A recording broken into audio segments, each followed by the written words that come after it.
Hello friends, this is Poonam and welcome to Suvira study points. तो friends, आज के video में हम क्लास 6 की जो SCERT की बुक है हमारी दुनिया, उसको डिस्कस करेंगे। पिछले वीडियो में हमने चैप्टर फर्स्ट को डिस्कस किया था और आज की वीडियो में हम चैप्टर सेकंड, थर्ड और फोर्थ को डिस्कस करेंगे। तो जो लोग भी BPSC TRE 4 की तैयारी कर रहे हैं वो लोग हमसे जुड़ सकते हैं, क्योंकि शिक्षक भर्ती जो है वो आने वाली है और मौके बार बार नहीं मिलते हैं, इसलिए तैयारी को आप लोग अभी से शुरू कर दें तो अच्छा रहेगा आप लोगों के लिए। तो चलिए शुरू करते हैं वीडियो को। उससे पहले यदि आप चैनल पर नए हैं तो चैनल को सब्सक्राइब कर लें, साथ ही बेल आइकन भी प्रेस कर लें ताकि आने वाली सभी वीडियो की नोटिफिकेशन आप लोगों को मिलती रहे। तो चैप्टर का जो नाम है वो है पृथ्वी एवं उसकी गतियाँ। तो इसमें हम उसके बारे में ही जानेंगे। पूरा चैप्टर नहीं पढ़ना है, यहाँ पर जो इम्पोर्टेंट पॉइंट है उनको हमने हाईलाइट किया हुआ है, तो बस वही यहाँ पर हम डिस्कस करेंगे। जब किसी वस्तु पर प्रकाश पड़ता है तो वह वस्तु स्पष्ट दिखाई देती है, यानी कि कोई वस्तु जो हमको दिखाई देती है तो वो प्रकाश के कारण हमको दिखाई देती है। ये चीज़ आपको याद रखनी है। आगे पृथ्वी का घूमना, तो जिस हिस्से पर सूर्य का प्रकाश पड़ता है वह हिस्सा हमें दिखाई पड़ता है, वहाँ दिन होता है, और जहाँ प्रकाश नहीं पड़ता वह हमें दिखाई नहीं पड़ता, वहाँ रात होती है। पृथ्वी को इस तरह का एक चक्कर पूरा करने में 24 घंटे का समय लगता है। पृथ्वी की इस गति को घूर्णन गति या दैनिक गति कहते हैं। इसी गति के कारण ही दिन और रात होते हैं। तो यदि आपसे पूछा जाता है कि जो दिन और रात हैं वो कैसे होते हैं, तो पृथ्वी की घूर्णन गति या दैनिक गति के कारण होते हैं। और जो पृथ्वी का जो एक चक्कर होता है, यानी कि जो एक उसका घूर्णन होता है, उसको पूरा करने में कितना टाइम लगता है, तो 24 घंटे का टाइम लगता है। ये भी आपको याद रखना है। आगे हम देखेंगे उत्तरी ध्रुव को दक्षिणी ध्रुव से मिलाने वाली जो काल्पनिक रेखा होती है उसको उस रेखा को क्या कहते हैं, अक्ष कहते हैं। यानी कि जो ग्लोब है, हमारी पृथ्वी है, तो पृथ्वी का जो उत्तरी ध्रुव होता है, जैसे इस तरीके से मान लेते हैं पृथ्वी है, तो यहाँ पर उत्तरी ध्रुव और यहाँ पर दक्षिणी ध्रुव, तो इस उत्तरी ध्रुव से दक्षिणी ध्रुव को मिलाने वाली जो काल्पनिक रेखा है उसको अक्ष कहते हैं। एंड इसके अलावा पृथ्वी अपने अक्ष पर घूम रही है, लेकिन पृथ्वी पर ग्लोब की तरह उत्तरी ध्रुव से दक्षिणी ध्रुव को मिलाने वाली कोई छड़ या रेखा नहीं होती है। ये सिर्फ एक काल्पनिक रेखा होती है। यानी कि जो पृथ्वी पर जो उत्तरी ध्रुव से दक्षिणी ध्रुव को मिलाने वाली रेखा है वो सिर्फ कैसी होती है, काल्पनिक रेखा होती है। कोई रेखा वहाँ पर खिंची हुई नहीं है। पृथ्वी अपने अक्ष पर 23.5 झुकी हुई है। तो कितना झुकी है, 23.5 डिग्री, ये याद रखना है। उसके बाद हम आगे देखेंगे यहाँ पर परिभ्रमण को, कि परिभ्रमण क्या होता है। तो यहाँ पर अपने अक्ष पर घूमती हुई पृथ्वी 365 दिन में धीरे धीरे खिसकते हुए सूर्य का एक चक्कर पूरा कर लेती है। पृथ्वी की इस वार्षिक गति को ही परिभ्रमण गति कहा जाता है। जैसे कि पीछे हमने डिस्कस किया था कि घूर्णन गति, तो घूर्णन जो गति होती है वो पृथ्वी अपने ही अक्ष पर, मतलब अपने ही जहाँ पर वो है वहीं पर एक चक्कर लगा देती है 24 घंटे में, उसको कहते हैं घूर्णन गति। और इसी तरह से चक्कर अपने ही जगह पर लगाते लगाते धीरे धीरे खिसकते हुए वह सूर्य का भी एक पूरा चक्कर कर लेती है। तो उस जो गति को, मतलब जो एक सूर्य का पूरा चक्कर करती है, पृथ्वी की इस प्रकार की गति को परिभ्रमण गति कहते हैं। और इसको पूरा करने में उसको 1 वर्ष यानी कि 365 दिन का समय लगता है, जिसे क्या कहा जाता है, परिभ्रमण गति। आगे हम देखते हैं कि पृथ्वी जो है वो पश्चिम से पूरब की ओर घूमती है। तो ये भी याद रखना है कि जो हमारी पृथ्वी वो कैसे कैसे घूमती है, पश्चिम से पूरब की तरफ घूमती है। इसलिए सूर्य पूरब से पश्चिम की ओर जाता हुआ प्रतीत होता है। जैसे कि हम देखते हैं सूर्य पूर्व में निकलता है और फिर पश्चिम की तरफ जाता है, तो ऐसा मतलब सूर्य नहीं जाता है बल्कि जो पृथ्वी है वही पश्चिम से पूरब की तरफ घूमती है। तो हमको ऐसा प्रतीत होता है कि जो सूर्य है वो पूरब से निकल करके पश्चिम की तरफ जाता है। तो सूर्य की इस गति को आभासी गति कहते हैं, क्योंकि जो सूर्य है वो तो चल नहीं रहा है लेकिन हम लोगों को ऐसा आभास होता है। तो जो इस प्रकार की जो गति होती है उसको सूर्य की आभासी गति कहा जाता है। इसके बाद आगे हम देखेंगे, ये जो चित्र बना है ये काफ़ी इम्पोर्टेंट है और इसके माध्यम से हम पृथ्वी की जो गतियाँ हैं उसको पूरा समझेंगे। तो यहाँ पर आप सबसे पहले अगर देखेंगे 21 जून को, 21 जून ये है, और 21 जून को क्या होता है, पृथ्वी के सूर्य की ओर झुके होने के कारण, यानी कि जो पृथ्वी है ये सूर्य की तरफ झुकी होती है, तो इस वजह से जो सूर्य की किरणें हैं वो कहाँ पर पड़ती हैं, कर्क रेखा पर सीधी पड़ती हैं। और अगर हम बात करें कि जो कर्क रेखा है, जैसे ये ग्लोब है बीच में विषुवत रेखा और ऊपर कर्क और नीचे मकर। तो जो हमारा भारत है वो कर्क रेखा पर स्थित है। पता होगा सभी को कि जो कर्क रेखा है वो भारत के मध्य से होकर के गुजरती है। तो जून में सूर्य की किरणें कर्क रेखा पर सीधी पड़ती हैं, इसीलिए जून में भारत में क्या होता है, गर्मी होती है। तो ये याद रखना है कि क्योंकि सूर्य की किरणें सीधी कर्क रेखा में पड़ रही हैं, तो उत्तर वाला जो एरिया होगा यहाँ पर क्या गर्मी पड़ेगी। इसके अलावा जिसके कारण दिन की अवधि इस समय लंबी और जो सूर्य है इसका तापमान यहीं पर अधिक मिलता है, और तापमान अधिक मिलता है इसलिए यहाँ पर गर्मी भी होती है। और ये जो स्थिति होती है, ऐसी स्थिति में जो दिन होते हैं वो लंबे होते हैं और रातें छोटी होती हैं। तो क्या क्या याद रखना है कि दिन लंबे, रातें छोटी, और जहाँ पर सूर्य की किरणें सीधी पड़ेंगी वहाँ पर गर्मी खूब पड़ेगी, और यहाँ पर क्योंकि सूर्य किरणें नहीं पहुँच पा रही दक्षिणी छोर में, तो यहाँ पर ठंडी का मौसम होता है एंड तापमान भी नीचे कम मिलेगा। इतनी चीज़ें आपको याद रखनी हैं। आगे एक इसी के विपरीत वाली स्थिति देख लेते हैं, जैसे कि 22 दिसंबर की स्थिति।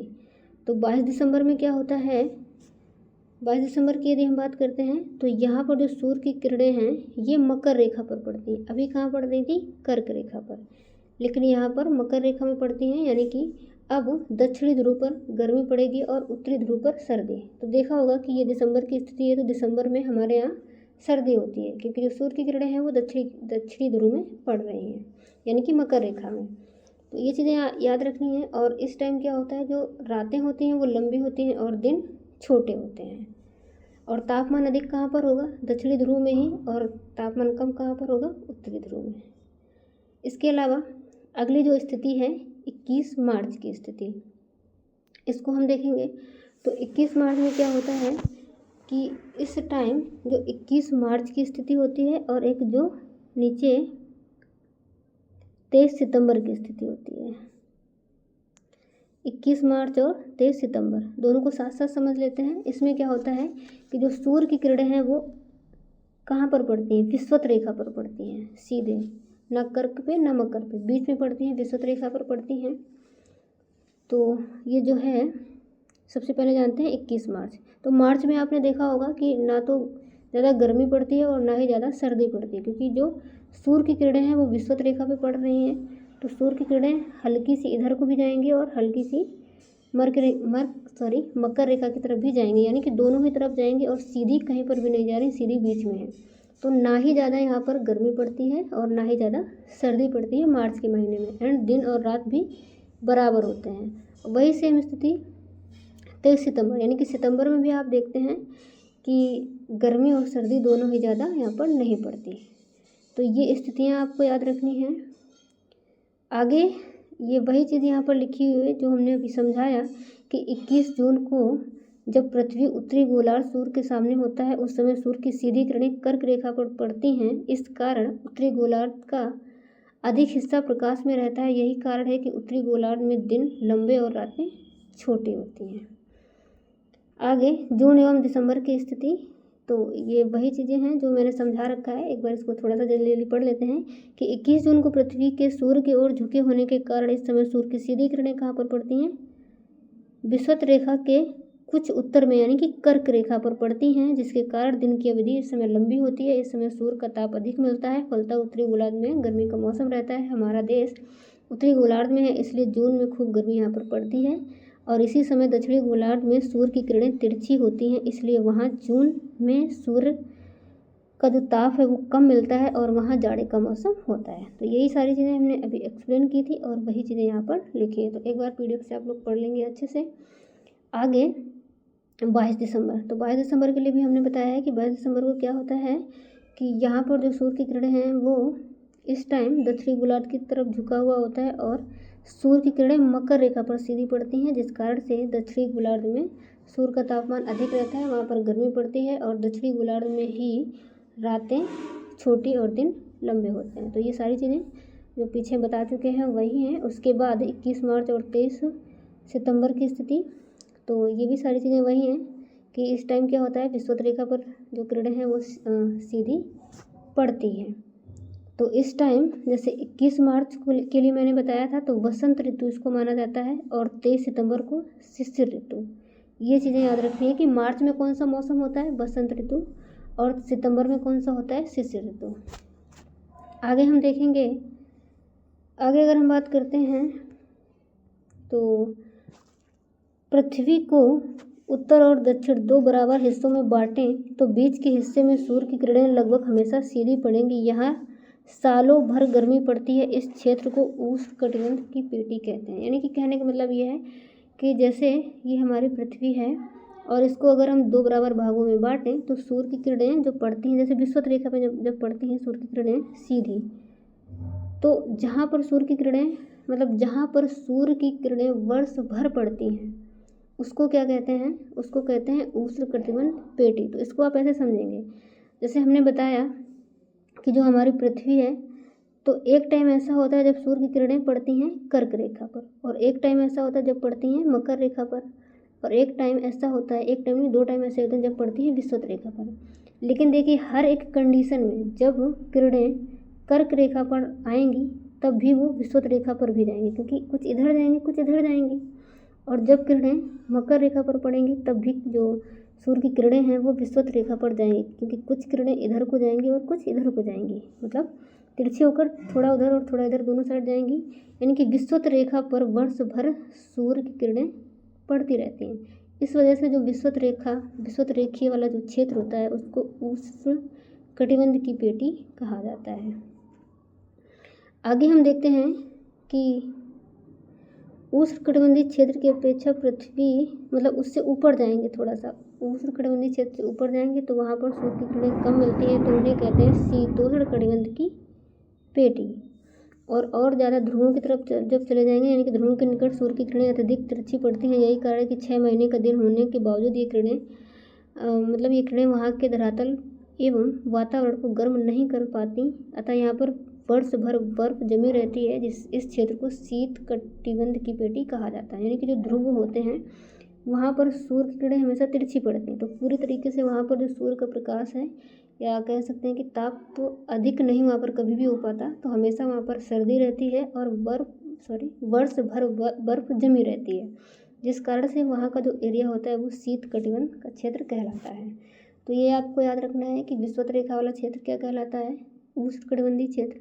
उससे ऊपर जाएंगे तो शीतोष्णकटिबंधीय, एंड सबसे लास्ट ध्रुव की तरफ जाएंगे तो शीतकटिबंध की पेटी उसको कहा जाता है।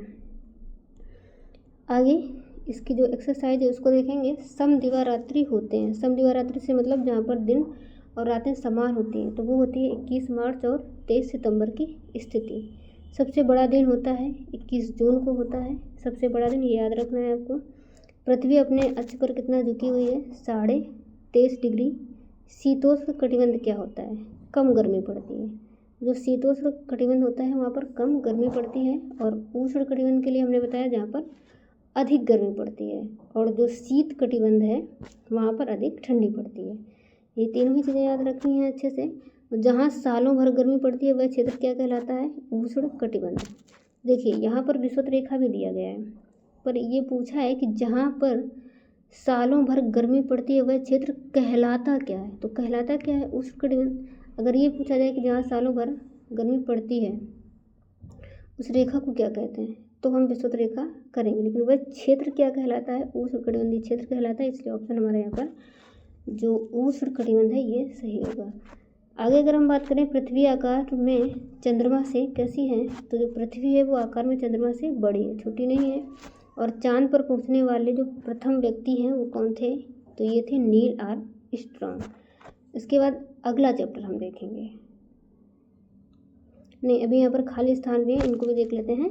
तो उत्तरी ध्रुव से दक्षिणी ध्रुव को मिलाने वाली जो काल्पनिक रेखा है अक्ष कहलाती है, इसको बताया हमने। और पृथ्वी की घूर्णन या दैनिक गति के कारण दिन रात होते हैं। विषुवतीय प्रदेश में सूर्य की किरणें सालों भर कैसी पड़ती हैं, सीधी पड़ती हैं। और पृथ्वी पश्चिम से पूर्व की ओर घूमती है। तो ये चीज़ें याद रखनी है। अब हम देखते हैं अगला चैप्टर। अगला चैप्टर जो चैप्टर तीसरा है, पृथ्वी के परिमंडल। तो जो चैप्टर हमारा तीसरा है इसमें भी हम इम्पोर्टेंट पॉइंट को ही डिस्कस करेंगे। जिस ग्रह पर हम निवास करते हैं उसका नाम पृथ्वी है, और हमारी पृथ्वी एकमात्र ऐसा ग्रह है जिस पर जीवन पाया जाता है। ये सारी चीज़ें हम जो चैप्टर फर्स्ट था उसमें भी डिस्कस किए थे, लेकिन दोबारा से दिया हुआ तो एक बार थोड़ा सा जल्दी जल्दी देख लेते हैं। पृथ्वी एक ऐसा ग्रह है जहाँ जीवन के लिए अनुकूल परिस्थितियाँ, आवश्यक गैस, जल एवं भोजन उपलब्ध है। तो हमारे जीवन के लिए क्या क्या जरूरी है?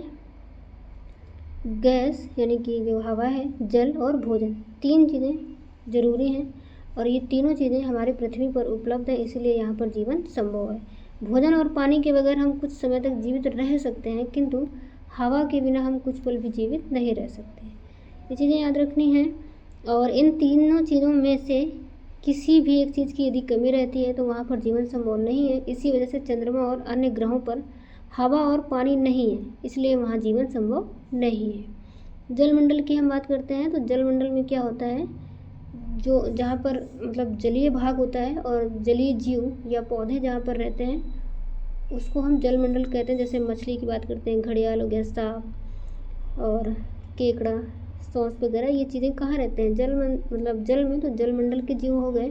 कुछ पौधे जो हैं वो भी पानी में होते हैं, जिन्हें जलीय पौधे कहा जाता है। जल में रहने वाले जीवों को क्या कहते हैं? जलचर। और इन्हें भी हमारी तरह भोजन, पानी और हवा की ज़रूरत होती है। इसके अलावा यहाँ पर ये देख लेते हैं कि पृथ्वी पर 4 बड़े जल भाग हैं: प्रशांत महासागर, अटलांटिक महासागर, हिंद महासागर, आर्कटिक महासागर। तो पृथ्वी के जो 4 बड़े जल भाग हैं वो कौन कौन से हैं? प्रशांत महासागर, अटलांटिक महासागर, हिंद महासागर और आर्कटिक महासागर।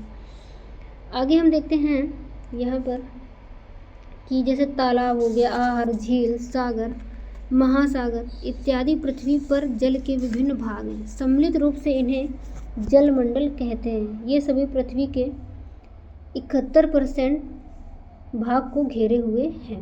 यानी कि पृथ्वी पर जो जल का भाग है, या कह सकते हैं जो जलमंडल है, वो कितना है? लगभग 71% है।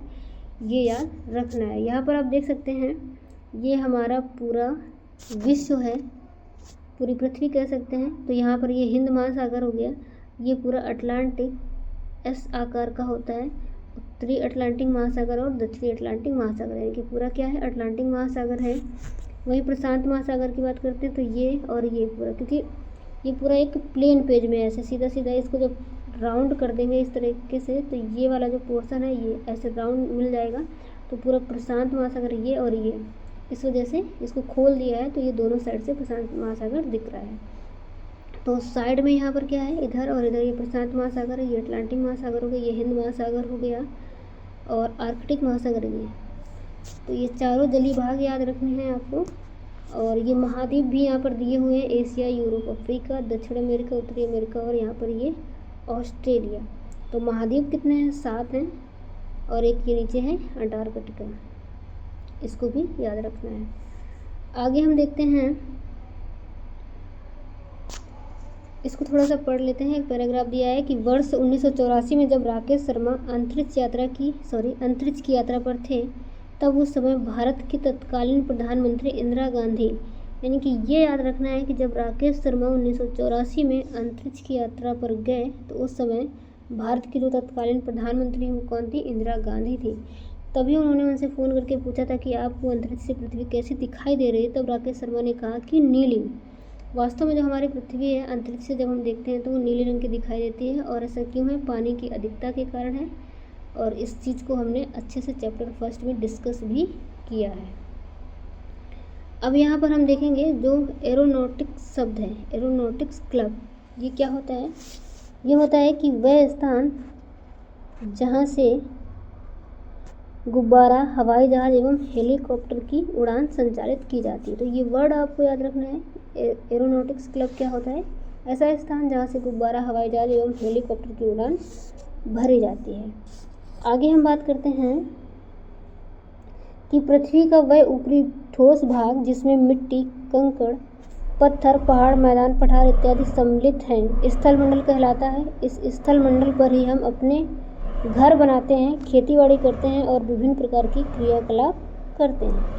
तो स्थल, अभी हमने जलमंडल पढ़ा। जलमंडल में क्या होता है? जो जलीय भाग होता है, जलीय जीव जंतु वहाँ पर रहते हैं। ठीक उसी तरीके से स्थलमंडल, तो स्थलमंडल में क्या होता है? मिट्टी, कंकड़, पत्थर, पहाड़, मैदान, और इसके अलावा स्थलीय जीव भी वहाँ पर रहते हैं, तो उसको स्थल मंडल कहते हैं। यहाँ पर एक शब्द है स्थल संधि। तो स्थल का एक सकरा भाग जो दो बड़े स्थल खंडों को एक दूसरे से जोड़ता है, अच्छे से याद रखना है, उसको स्थल संधि कहते हैं। जैसे इसको हम यहाँ पर एक उदाहरण के रूप में भी देख सकते हैं। ये उत्तरी अमेरिका है उत्तर में, और नीचे है दक्षिणी अमेरिका, और उत्तरी अमेरिका और दक्षिण अमेरिका एक स्थल खंड से जुड़ा हुआ है। तो ये जो स्थल खंड है ये क्या है, ये स्थल संधि है। और ये कौन सी स्थल संधि है, पनामा स्थल संधि है। ये भी आपको याद रखना है, यहाँ पर लिखा हुआ नहीं है लेकिन याद रखेंगे ये पनामा स्थल संधि है। आगे देखते हैं जल संधि। तो पानी का सकरा भाग जो दो बड़ी जलराशि जैसे समुद्र तथा महासागरों को एक दूसरे से जोड़ता है उसे जल डमरू मध्य कहते हैं। तो यहाँ पर हम जल डमरू मध्य का भी एक एग्जाम्पल देख लेंगे। जैसे कि ये हमारा भारत है और भारत के नीचे श्रीलंका है। तो भारत और श्रीलंका के बीच में एक पाक जल संधि होती है। तो जल संधि किसको कहते हैं, पानी का एक सकरा भाग जो दो बड़ी जल राशियों जैसे समुद्रों तथा महासागरों को एक दूसरे से जोड़ता है। तो ये पानी का एक सकरा भाग है और जो दो बड़ी जल राशियों को आपस में जोड़ रहा है। आगे हम देखते हैं कि हवा में उड़ने वाले पक्षी नभचर कहलाते हैं। एंड जल मंडल और स्थल मंडल के चारों ओर हवा है जो कई सौ किलोमीटर की ऊंचाई तक फैली हुई है, इसे वायुमंडल कहते हैं। तो देखिए हमने पहले जलमंडल पढ़ा, उसके बाद स्थल मंडल पढ़ा और अब वायुमंडल। तो वायुमंडल किसको कहते हैं, जो जलमंडल है और स्थल मंडल है तो उसके चारों ओर हवा है जो कई सौ किलोमीटर की ऊंचाई तक फैली हुई है, और यही जो हवा का घेरा है जलमंडल और स्थल मंडल के चारों तरफ, उसे ही हम वायुमंडल कहते हैं। हमारी पृथ्वी के चारों ओर हवा का घेरा है, इसमें अनेक प्रकार की गैसों का मिश्रण है। वायुमंडल में 3/4 से भी अधिक नाइट्रोजन गैस है। ऑक्सीजन की गैस भी हवा में मौजूद है जो सारे जीवों के सांस लेने के लिए ज़रूरी है। हवा में इन दो गैसों के अलावा कार्बन डाइऑक्साइड भी है जो वनस्पतियों द्वारा अपने भोजन बनाने के लिए उपयोग में लाई जाती है। इसमें थोड़ी मात्रा में जलवाष्प भी मौजूद है। तो यहाँ पर जो गैसों का डिवीजन है उसको भी थोड़ा सा देखेंगे। जो नाइट्रोजन है वो 78.8% है जो कि सबसे ज़्यादा है वायुमंडल में। सेकेंड नंबर पे है हमारी ऑक्सीजन जो कि है 20.95%। इसके बाद है आर्गन जो कि है 0.93% और कार्बन डाइऑक्साइड 0.03%। ये इम्पोर्टेंट 4 गैसें हैं जो कि आपको याद रखनी है किसका कितना परसेंटेज है। आगे हम बात करते हैं कि वायुमंडल में विभिन्न परतें होती हैं जो अलग अलग ऊंचाई पर पाई जाती हैं। पृथ्वी से ऊपर इनके क्या क्या नाम हैं, क्षोभ मंडल पहली परत होती है, उसके बाद समताप मंडल, फिर मध्य मंडल, आयन मंडल और बहिर्मंडल। इन परतों को हम देखेंगे। सबसे पहले जो क्षोभ मंडल होती है ये लगभग 8 से 10 किलोमीटर होती है और सभी मौसम संबंधी घटनाएं यहीं पर होती है। याद रखना है, ये क्वेश्चन पूछा जाता है कि कौन सा ऐसा मंडल है जहाँ मौसम संबंधी घटनाएं घटित होती हैं, तो क्षोभ मंडल है। उसके बाद आता है समताप मंडल। समताप मंडल में ही ओजोन मंडल भी पाया जाता है, ओजोन परत पाई जाती है, ये याद रखना है आपको। और जेटयान जो भी उड़ाए जाते हैं वो इसी मंडल में उड़ाए जाते हैं, जेटयान वायुयान वगैरह, तो ये भी आपको याद रखना है। और ये है 50 किलोमीटर तक। उसके बाद मध्य मंडल, तो जो उल्का पिंडों के बारे में हमने बताया था, उल्का पिंड यहीं पर होते हैं मध्य मंडल में, और मध्य मंडल लगभग 85 किलोमीटर तक है। उसके बाद आता है ऊष्म मंडल जो कि लगभग 640 से 700 किलोमीटर तक कह सकते हैं, मतलब 640 किलोमीटर तक या 700 किलोमीटर की ऊंचाई तक हमारा ऊष्म मंडल है। और उसके बाद बहिर्मंडल, तो जो बहिर्मंडल है ये इसके बाद शुरू होता है, 700 के बाद। यहाँ पर जो कृत्रिम उपग्रह वगैरह स्थापित किए जाते हैं वो बहिर्मंडल में स्थापित किए जाते हैं। तो ये चीज़ें आपको याद रखनी है। आगे हम देखते हैं, सभी मंडल में जीवों को जीने के लिए भोजन, पानी और हवा की आवश्यकता होती है। जैसे कि अभी हमने जलमंडल, स्थल मंडल और वायुमंडल की बात की है। तो जो जीव जलमंडल में रहते हैं उनको भी भोजन, पानी और हवा की आवश्यकता होती है। सभी मंडल के जीवों को हवा किस मंडल से मिलती है? तो सभी जीवों को जो हवा है वो किस मंडल से मिलेगी? वायुमंडल से। मछली को हवा कैसे मिलती है? तो पानी में हवा घुलनशील अवस्था में रहती है जिसका जलचर उपयोग करते हैं। ये हवा भी वायुमंडल का ही हिस्सा है। तो जो पानी में घुली हुई हवा होती है वो भी वायुमंडल का ही हिस्सा है, यानी कि सभी मंडल के जीवों को हवा कहाँ से मिलती है? वायुमंडल से मिलती है। तो जो पानी में हवा घुली हुई रहती है, जो क्योंकि जलीय जीव जलचर कहलाते हैं, तो जलचर पानी में घुली हुई हवा का प्रयोग करते हैं। उसके बाद आगे बात करते हैं कि जो हमारी पृथ्वी है, तो हमारी पृथ्वी पर जहाँ ये तीनों मंडल उपस्थित होते हैं वहीं जीवन पनपता है और ये जगह सीमित है, इसे जैव मंडल कहते हैं। जैसे पृथ्वी है तो पृथ्वी पर 71% भाग पर पानी है, बाकी में स्थलखंड है। तो स्थलखंड में भी तीनों स्थितियाँ जहाँ पर हैं वहीं पर जीवन संभव है, और वह जहाँ पर जीवन संभव होता है उसको क्या कहते हैं? जैव मंडल। जैसे जैव मंडल में क्या क्या होता है? जल मंडल, स्थल मंडल और वायुमंडल। तो ये तीनों ही चीज़ें, यानी कि जल होना चाहिए रहने के लिए जगह, स्थल मंडल भी होना चाहिए और वायुमंडल भी वहाँ पर उपस्थित होना चाहिए। तो तीनों ही चीज़ें जहाँ पर होंगी उसे जैव मंडल कहेंगे और जीवन वहीं पर संभव होगा, क्योंकि जल मंडल से हमें जल मिलता है और स्थल मंडल में जो स्थलीय जीव हैं वो उनके लिए अनुकूल होती है जगह, और वायुमंडल से हमें हवा मिलती है।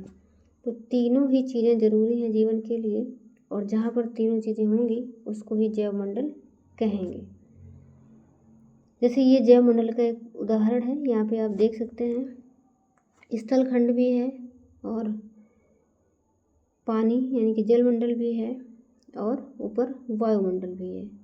तो ये एक जैव मंडल का एग्जाम्पल है, एक चित्र है। पृथ्वी पर किसी भी मंडल का अस्तित्व स्वतंत्र नहीं है, तीनों मंडल एक दूसरे में समाये हुए हैं। जैसे स्थल पर नदियाँ, तालाब आदि हैं, मिट्टी में भी पानी और हवा घुली हुई होती है। वायुमंडल में जल वाष्प और धूल कण होते हैं और जल मंडल में घुली हुई हवा और मिट्टी होती है। यानी कि कोई भी जो मंडल है वो अपने आप में पूरी तरीके से स्वतंत्र नहीं है। जैसे अगर हम स्थल खंड को देखते हैं, स्थल मंडल को, तो वहाँ पर भी नदियाँ और तालाब होती हैं, और वायुमंडल की अगर बात करते हैं तो वहाँ पर भी जल वाष्प और धूल कण होते हैं, यानी कि जल और मिट्टी होती है। और जल मंडल की अगर बात करते हैं तो वहाँ पर भी हवा और मिट्टी होती है, पानी में घुली हुई। तो इस तरीके से तीनों मंडल एक दूसरे में समाये हुए हैं, यानी कि कह सकते हैं कोई भी जो मंडल होगा उसमें तीनों स्थितियाँ होंगी, यानी कि वहाँ पर जल भी होगा, वायु भी होगा और मिट्टी भी होगी, तभी वहाँ पर जीवन संभव रहेगा। तो तीनों मंडल एक दूसरे में समाये हुए हैं। तो ये तीसरा चैप्टर था। उसके बाद इसकी एक्सरसाइज भी देख लेते हैं। तो जीवन पनपता है, जीवन कहाँ पर पनपता है? जैव मंडल में, यानी कि स्थल मंडल पर भी, जल मंडल पर भी और वायुमंडल पर भी। और तीनों स्थितियाँ जब मिल जाती हैं तो जैव मंडल हमारा बन जाता है। अंतरिक्ष में जाने वाले पहले भारतीय थे। कौन थे पहले भारतीय? राकेश शर्मा। जल डमरू मध्य जोड़ता है। तो जल डमरू मध्य किसको जोड़ता है? दो बड़े जल भागों को। और समताप मंडल होता है, समताप मंडल कहाँ पर होता है? वायुमंडल में। तो वायुमंडल की 5 परतें बताई हैं और वायुमंडल की एक परत समताप मंडल भी होती है। उसके अलावा जैसे जल डमरू मध्य दो बड़े जल भागों को जोड़ता है, उसी तरीके से दो बड़े स्थल भागों को जोड़ने वाला स्थल मंडल कहलाता है। तो ये भी याद रखना है। आगे खाली जगह को देख लेते हैं। स्थल का एक सकरा भाग जो बड़े स्थलीय भागों को जोड़ता है वो क्या कहलाता है? स्थल संधि। तो बताया था कि जो उत्तरी अमेरिका है और दक्षिणी अमेरिका, उसको एक सकरा भाग, पृथ्वी एक सकरा भाग जोड़ रहा है, जिसे पनामा स्थल संधि कहते हैं। तो स्थल का एक सकरा भाग जो बड़े स्थलीय भागों को जोड़ता है वो स्थल संधि कहलाता है। पानी का सकरा भाग जो दो बड़ी जलराशियों को एक दूसरे से जोड़ता है, जल संधि। और चंद्रमा पर हवा और पानी नहीं होने से वहाँ पर जीवन संभव नहीं है। आगे हम देखेंगे अगला चैप्टर 4, पृथ्वी के प्रमुख स्थल स्वरूप। इसमें पहाड़, पठार, और मैदान, सागर आदि चीज़ों के बारे में बताया गया है। तो देखते हैं कि जैसे सागर होता है तो मैदान से निचले स्तर पे होता है, मैदानी भाग एकदम पूरा मतलब प्लेन रहता है, और मैदानी भाग से ऊपर उठा हुआ पठार होता है, और पठार का भी जो ऊपरी भाग होता है वो सपाट होता है, लेकिन वो बस मैदान से ऊंचा होता है। और पहाड़ इस तरीके से होता है, मतलब इसका जो भाग है ऊपर वो सपाट नहीं होता। तो इसमें हम पहाड़, पर्वत, पठार आदि के बारे में पढ़ेंगे। जो इम्पोर्टेंट पॉइंट है उन्हीं को ध्यान में रखेंगे। चिकनी मिट्टी को केवाल मिट्टी भी कहते हैं। तो ये देखिए याद रखना है कि चिकनी मिट्टी को केवाल मिट्टी भी कहा जाता है, जिसमें धान की फसल खूब होती है। दलदली मिट्टी में दलहन की फसल खूब होती है। ये याद रखने वाले पॉइंट हैं। सबसे पहले तो चिकनी मिट्टी को क्या कहते हैं? केवाल मिट्टी, जिसमें धान की फसल खूब होती है, यानी कि धान की फसल के लिए जो उपयोगी मिट्टी है वो कौन सी है? चिकनी मिट्टी। और दलदली मिट्टी में दलहन की फसल खूब होती है, यानी कि दलहन की फसल के लिए जो उपयोगी मिट्टी है वो कौन सी है? दलदली मिट्टी। ये आपको याद रखना है। और खाने में भात, रोटी, दाल, सब्जी, दूध, दही, चूड़ा, सत्तू एवं चना प्रमुख है। ये बात कहाँ की चल रही है? बिहार की। तो बिहार में खाने में क्या क्या प्रसिद्ध है? भात, रोटी, दाल, सब्जी, दूध, दही, चूड़ा, सत्तू एवं चना। ये आपको याद रखना है। उसके बाद आगे हम देखते हैं कि प्रायः नीची और समतल भूमि का प्रदेश मैदान कहलाता है। तो जहाँ की भूमि समतल होती है उसको हम मैदान कहते हैं। मैदानों की सबसे बड़ी विशेषता यह है कि वे समुद्र से ऊंचे या नीचे हो सकते हैं, परंतु अपने समीपवर्ती पठार तथा पर्वत से ऊंचे नहीं हो सकते। तो हमने बताया था कि जो पर्वत होता है वो मैदान से उठा हुआ भाग होता है। जो मैदानी भाग है वो अपने समीपवर्ती पठार यानी कि पठार से या पर्वत से जो मैदान है वो ऊंचा नहीं होता। ये प्रायः एक ही प्रकार की मिट्टी से बने होते हैं, जिसमें थोड़ा बहुत स्थानीय अंतर हो सकता है, मतलब थोड़ा बहुत अंतर हो सकता है, 19-20 का फर्क, नहीं तो प्रायः जो मैदान है वो एक ही मिट्टी के बने हुए होते हैं। और मैदानी भागों में जो खेती वगैरह है वो अच्छी होती है। जैसे यहाँ पर आप देख सकते हैं मैदानी भाग में स्थित धान का खेत, और देखिए दूर दूर तक एक समान यानी कि समतल दिख रहा है, कहीं ऊंचा नीचा नहीं दिख रहा है। तो इस तरीके से ये मैदान होता है। आगे हम देखते हैं मैदान मुख्यतः 3 प्रकार के होते हैं। तो ये भी आपको देखिए अच्छे से याद रखना है कि जो मैदान के प्रकार हैं, तो मैदान कितने प्रकार के होते हैं? 3 प्रकार के। अपर्दन मूलक मैदान, वे मैदान जिनकी रचना में अपर्दन की क्रिया का प्रमुख हाथ रहता है, अपर्दन मूलक मैदान कहलाते हैं। फिनलैंड का मैदान, उत्तर यूरोप तथा कनाडा के पूर्वी क्षेत्र का मैदान। इम्पोर्टेंट पॉइंट है, एकदम याद रखना है, आपकी बुक में भी दिया गया है। तो ये याद ही रखना है कि जो फिनलैंड का मैदान है, उत्तर यूरोप तथा कनाडा के पूर्वी क्षेत्र के मैदान हैं, ये किस प्रकार के मैदान हैं? तो ये हैं हमारे अपर्दन मूलक मैदान। याद ही रखना है आप लोगों को। निक्षेपण मूलक मैदान।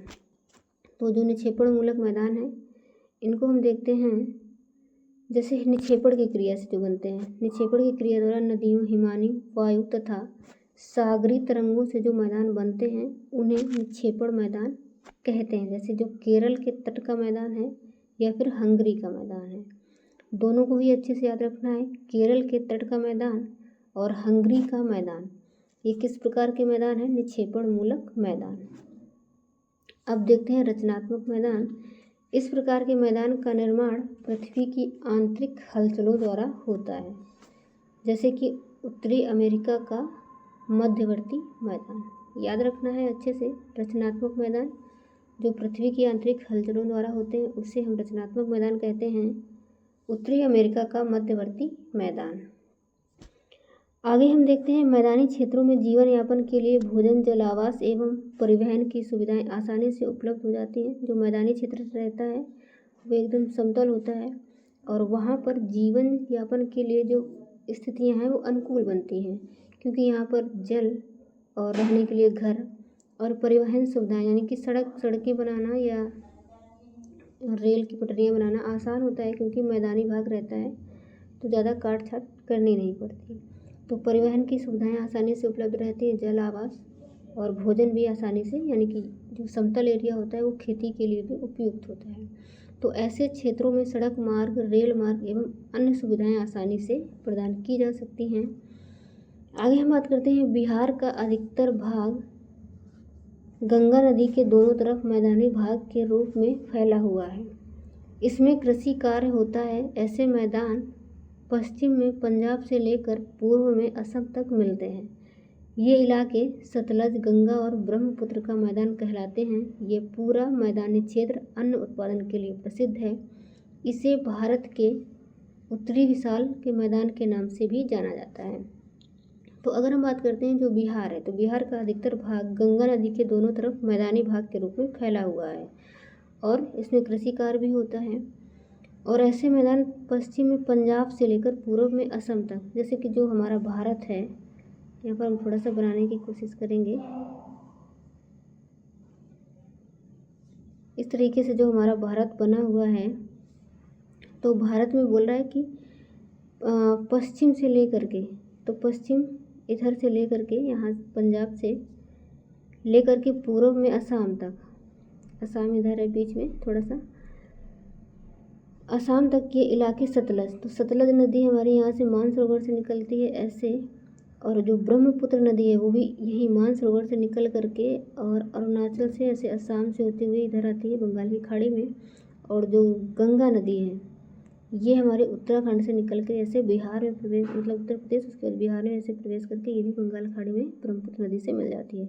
तो ये पूरा जो सतलज हो गया, गंगा हो गया और ब्रह्मपुत्र, ये पूरा मैदानी भाग है, ये आपको याद रखना है। और ये पूरा मैदानी भाग है और इसे उत्तरी विशाल मैदान के नाम से जाना जाता है, क्योंकि ये उत्तर में है और काफ़ी विस्तृत एरिया है पश्चिम से लेकर पूर्व तक, इसलिए इसे भारत के उत्तरी विशाल मैदान के रूप में जाना जाता है, याद रखना है आपको। आगे हम देखते हैं, पठार की बात करेंगे।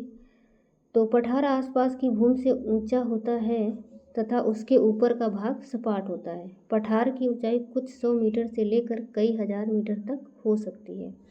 तो हमने स्टार्टिंग में ही बताया था कि जो पठार होता है वो मैदान से ऊंचा उठा हुआ भाग होता है और उसका जो ऊपर का एरिया रहता है वो एकदम सपाट होता है। और ये पठार जो है कुछ 100 मीटर से लेकर 1000 मीटर तक हो सकते हैं, यानी कि 1000 मीटर की ऊंचाई तक होते हैं। उससे ज़्यादा जो है फिर वो पठार नहीं, पहाड़ वगैरह हो जाएंगे, तो ये याद रखना है। लेकिन इसका जो एरिया है, जैसे पठारों का जो एरिया है, मतलब विस्तार क्षेत्र कई हज़ार किलोमीटर तक हो सकता है। कुछ पठार तो हज़ारों किलोमीटर क्षेत्र में फैले हैं, जैसे कि हमारे देश में दक्कन का पठार तथा छोटा नागपुर का पठार। तिब्बत का जो पठार है वो संसार का सबसे ऊंचा पठार है, याद रखना है आपको। संसार का सबसे ऊंचा पठार तिब्बत का पठार, और पामेर के पठार को संसार की छत कहा जाता है। इम्पोर्टेंट पॉइंट, जो तिब्बत का पठार है सबसे ऊंचा पठार है और संसार का सबसे ऊंचा पठार है तिब्बत का पठार, एंड पामेर का जो पठार है इसे संसार की छत कहा जाता है। आगे हम देखते हैं पर्वत। तो पर्वतों के ऊपरी हिस्से सपाट नहीं होते हैं और वे आसपास के क्षेत्रों से बहुत संकीर्ण होते हैं। ये लंबी श्रृंखला के रूप में भी फैले होते हैं। ऐसी श्रृंखला को पर्वत श्रेणी कहा जाता है। मतलब जो पर्वत होते हैं ये बहुत दूर दूर तक ऐसे ऐसे चले जाते हैं फैले हुए, लेकिन बहुत दूर तक विस्तृत होते हैं, लेकिन जो इनका ऊपरी भाग है वो सपाट नहीं होता। जैसे एक पठार है वो भी बहुत एरिया में विस्तृत रहता है इस तरीके से, लेकिन जो उसका ऊपरी एरिया रहता है वो सपाट होता है, वहीं पर्वतों का सपाट नहीं होता। भारत में भारत में हिमालय पर्वत पर बर्फ़ जमी रहती है और कई नदियां भी निकलती हैं। अरावली पर्वत पर बर्फ़ तो नहीं जमती, परंतु वहाँ भी वर्षा जल के कारण नदियां निकलती हैं। ये देखिए हिमालय पर्वत का चित्र है। हिमालय पर्वत स्थित एवरेस्ट की चोटी, तो ये देख सकते हैं किस तरीके से बना हुआ है, सब पूरा कुछ भी यहाँ पर सपाट नहीं है। इस तरीके से चोटियाँ चोटियाँ यहाँ पर रहती हैं। आगे हम देखते हैं हिमालय पर्वत की अधिक ऊंचाई के कारण उसके शीर्ष भाग में बर्फ़ जमती है, लेकिन कम ऊंचाई के कारण अरावली पर्वत पर बर्फ़ नहीं जमती। तो याद रखना है कि जो हिमालय पर्वत है वहाँ पर बर्फ़ क्यों जमती है, क्योंकि उसकी ऊंचाई अधिक है और वहीं जो अरावली पर्वत है वहाँ पर बर्फ़ इसलिए नहीं जमती क्योंकि उसकी ऊंचाई अधिक नहीं है। आगे हम देखते हैं बिहार में बड़े पर्वत तो नहीं हैं किंतु छोटी छोटी पहाड़ियाँ हैं जिन्हें आप राजगीर, गिरियक, बरावर, हवेली, खड़गपुर और मंदार हिल में जाकर के देख सकते हैं। तो राजगीर काफ़ी अच्छी जगह है और मैं भी यहाँ पर घूमने गई हूँ, पहले तो नहीं, जॉब के बाद यहाँ पर घूमा है, घूमने लायक काफ़ी अच्छी जगह है। तो आप भी अच्छे से तैयारी करिए, जॉब के बाद आप भी घूमिएगा राजगीर ज़रूर से। बराबर की पहाड़ियाँ भी काफ़ी अच्छी हैं, तो घूमने लायक जगह है। चलिए आगे हम देखते हैं। पर्वत पर कई प्रकार की वनस्पतियाँ तथा जीव जंतु पाए जाते हैं। इनसे हमें लकड़ियाँ, चारा, औषधियाँ आदि प्राप्त होते हैं। पर्वत पर्यावरण संरक्षण एवं वर्षा कराने में भी सहायक होते हैं, परंतु पर्वतों पर यातायात कठिन होता है। यहाँ खेती करना भी कठिन होता है। खेती करने के लिए किसानों को सीढ़ीदार खेत बनाने पड़ते हैं। तो पर्वतों पर खेती करने के लिए सीढ़ीदार खेत बनाए जाते हैं और यातायात यहाँ पर कठिन होता है। आगे हम देखते हैं, ये देखिए सीढ़ीदार खेत बने हुए हैं इस तरीके से। आगे देखते हैं, घने जंगल, अत्यधिक ऊंचाई एवं परिवहन का अभाव होने से यहाँ जीवन मैदानों की अपेक्षा कठिन होता है। तो जो पहाड़ होते हैं, घने जंगल होते हैं, काफ़ी ऊंचाई होती है, परिवहन का भी अभाव रहता है, इस वजह से जीवन कैसा होगा, कठिन होगा। आगे बात करते हैं, सैलानियों के लिए पर्यटक स्थल आकर्षण के केंद्र होते हैं। सैलानी क्या होते हैं, जो टूरिस्ट वगैरह होते हैं, घूमने जाते हैं, उनको बोलेंगे। पहाड़ जहाँ बर्फ़ जमी होती है वहाँ पर लोग स्कीइंग करते हैं। शिमला और कश्मीर जो है ये पर्यटक इसका आनंद खूब लेते हैं, मतलब शिमला और कश्मीर में जा कर के। आगे बात करते हैं, ये देखिए बर्फ़ पर स्कीइंग करता हुआ व्यक्ति।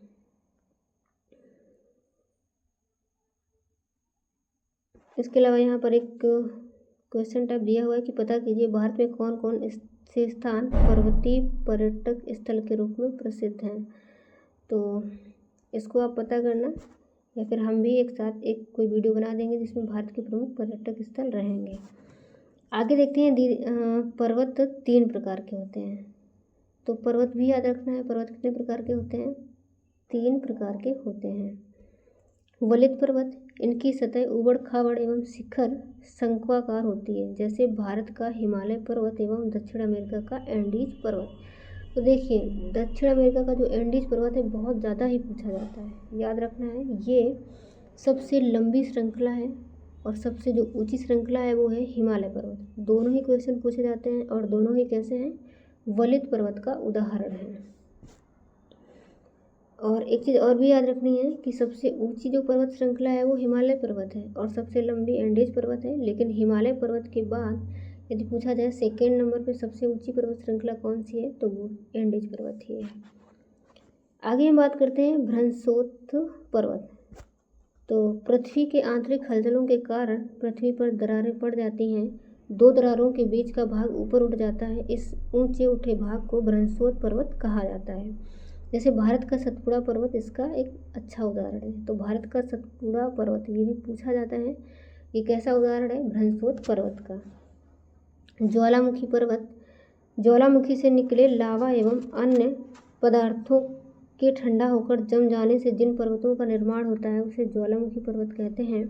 जैसे कि इटली का विसुवियस पर्वत पूछा जाता है। भारत के अंडमान निकोबार के बैरन आइलैंड में सक्रिय ज्वालामुखी पर्वत पाए जाते हैं। तो बैरन आइलैंड भी पूछा जाता है, अंडमान निकोबार का आइलैंड है। और इटली का विसुवियस पर्वत ज्वालामुखी पर्वत के उदाहरण हैं। आगे हम देखते हैं, आगे बस ज़्यादा कुछ नहीं है, यही है कि बढ़ती जनसंख्या के लिए भोजन, वस्त्र, आवास की ज़रूरतें बढ़ी हैं। पहाड़ों पर लोग बसने लगे हैं क्योंकि जैसे जैसे जनसंख्या बढ़ रही है तो जो हमारे मैदान हैं, पठार हैं और पहाड़ हैं, इनके चेहरे बदल रहे हैं। बदल क्यों रहे हैं, जनसंख्या बढ़ रही है तो रहने के लिए उन्हें भोजन, वस्त्र और आवास की ज़रूरत पड़ेगी। तो ऐसे लोग पहाड़ों पर भी बसने लगे हैं। पर्यटक पहुँचने लगे हैं, वनों को काटा जा रहा है, इससे वहाँ पर प्रदूषण भी बढ़ा है। सड़क निर्माण के लिए इन्हें पठारों और पहाड़ों को काटा जा रहा है, जिससे ये विलुप्त होते जा रहे हैं। मतलब जैसे जैसे मनुष्य बढ़ेगा तो ज़रूरतें भी बढ़ेंगी। तो इस तरह से जो मैदान है पर्वत हैं, पहाड़ हैं, उनमें छेड़छाड़ की जा रही है, तो इनका स्वरूप बदलता जा रहा है। और आबादी जो है काफ़ी घनी हो गई है। कल कारखानों के लिए खनिजों की उपलब्धता पठारों से ही होती है। इस वजह से पठारों का दोहन हो रहा है। इन सब की प्राकृतिक सुंदरता घटी है, यानी कि पठारों का भी दोहन हो रहा है, पहाड़ों को भी काटा जा रहा है, जंगलों को काटा जा रहा है। तो जब ये सब किया जाएगा तो क्या होगा, जो प्राकृतिक सुंदरता है वो घट जाएगी। पठारों तक प्रदूषण बढ़ा है और वन क्षेत्र घट गए हैं। मैदानी भागों में सहज उपलब्ध भूजल का जबरदस्त उपभोग कृषि कार्यों में भी किया जाता है, क्योंकि कृषि का क्षेत्र भी विस्तृत हुआ है। तो बहुत बड़ा जो जल का भाग है वो कृषि सिंचाई या कृषि कार्यों में चला जाता है। कल कारखानों एवं आवासीय कार्यों में हुआ है, इसलिए इसका भी दोहन हो रहा है। यही वजह है कि इन क्षेत्रों में भूजल का स्तर गिरता जा रहा है और जिससे जल संकट पैदा हो रहा है। आने वाले दिनों में हमें भी गिरते भूजल स्तर की समस्या का ज़बरदस्त सामना करना पड़ेगा। तो ये चैप्टर था। और आगे हम देखते हैं बिहार में सोन नदी किस तरह के क्षेत्र से गुजरती है। तो ये है मैदानी क्षेत्र से गुजरती है। और अगला जो क्वेश्चन है, वाल्मीकि नगर बिहार के किस क्षेत्र में अवस्थित है। तो देखिए वाल्मीकि नगर की अगर हम बात करते हैं तो ये पश्चिमी चंपारण में है, लेकिन पश्चिमी चंपारण जिले के सबसे उत्तरी भाग में है, नेपाल की तरफ। तो ये उत्तरी क्षेत्र में है।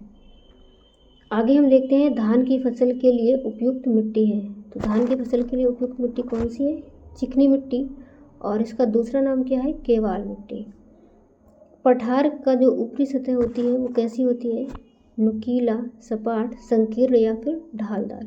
तो पठार के लिए बता दिया है कि जो पठार की ऊपरी सतह होती है वो सपाट होती है। और अगला है कि पर्वतों के कितने प्रकार होते हैं, 4, 5, 3, 2। तो पर्वतों के प्रकार हमने बताया कितने होते हैं, 3 होते हैं। आगे देखते हैं बिहार का अधिकतर भाग गंगा नदी के दोनों ओर मैदानी भाग के रूप में फैला है। किसकी, गंगा नदी, यहाँ पर गंगा होगा। और को संसार की छत कहा जाता है। किसको कहा जाता है, पामीर का जो पठार होता है। पहाड़ों की लंबी श्रृंखला को पर्वत श्रेणी कहते हैं। शिमला और कश्मीर जो है वो देश के प्रमुख कैसे पर्यटन स्थल हैं, बर्फीले, बर्फ वाले। आगे बात करते हैं प्राकृतिक वातावरण के बदलते स्वरूप का मुख्य कारण क्या है, बढ़ी हुई जनसंख्या। आगे हम देखते हैं भ्रंशोद पर्वत। तो भ्रंशोद पर्वत, सतपुड़ा पहाड़ी, वलित पर्वत, हिमालय पर्वत, और जो प्राचीन पठार है वो दक्कन का पठार है। निक्षेपात्मक मैदान हमारा हंगरी का मैदान है। तो ये आपको याद रखने हैं। तो आज की वीडियो में हम इतना ही रखते हैं। आगे हम जो अगले के बाकी के बचे हुए चैप्टर हैं उनको अगली वीडियो में डिस्कस करेंगे। तैयारी को आप लोग अच्छा करते रहिए, और वैकेंसी हो सकता है नवंबर दिसंबर तक आ जाएगी, तो तब तक आप लोग अपनी तैयारी को कंप्लीट कर लीजिए। और हम भी पूरी कोशिश करेंगे कि तब तक जो SCERT की बुक है सारी उनको कंप्लीट कर लें। तो हमारे साथ जुड़े रहें, एंड आगे हम मिलेंगे अगली वीडियो में। तब तक के लिए bye bye and take care.